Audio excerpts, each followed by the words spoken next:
อ้าวผู้ละคนละพ่อแม่เว้าบ่ฟังละเถียงแลม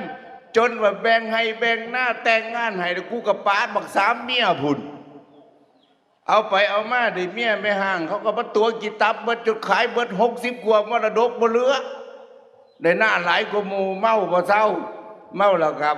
บักลาวลาวเอื้อนว่ากี่เราได้เจ้าเป็นอ้ายใหญ่กว่าได้หน้าก็ได้หลายกว่าหมู่ครัวเบิดน้องเสียวมองได้ก็บ่ได้ครัวเบิดใหญ่มากบ่ฮู้จักความมรดกขายก็ขายผู้อื่นอ้ายน้องสิซื้อเอาก็ย่านแต่ได้ลื่นซอยบ่ได้แล้วสิบ่ขอยังกินเหล้าใหญ่พอแห้งตีนก็ทอกันแล้วได้บ่บ่ย่านคือเก่าเด้อตีขึ้นได้บ่พ่อว่าอายไปแล้วบ่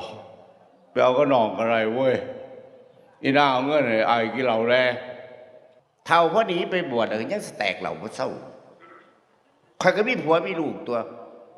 สิมาเลี้ยงคนเด้อเป็นอ้ายเป็นชายก็เดี๋ยวสิเฮ็ดโตให้มันถูกแห้งเฮ็ดโตขี้ไล่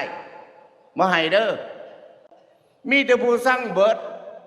บัดเอาไปเอามาผัดนั่งเบิ่งเจ้าของบัดนี้ไปกินเหล้าไสก็บ่ได้เบิดคักๆมานั่งเบิ่งเจ้าของบัดเศร้าเมาโอ้กูก็ขี้ไล่ปานนี้ตัวซะโมส่งก็ขาดคนกูตดตอนเต็มมือเหิงละส่งขี่จนแหงบ่ละเหม็นก็เหม็นบ่โลมานั่งเบิ่งเจ้าของสมเพชเจ้าของที่บโยกกางเกงเบิ่งพตดตอนใส่นั่นเหี่ยวก็เหม็นเพิ่นมาซักเพิ่นมานั่งตากแดดเพิ่นมาเรียบเรียงเพิ่น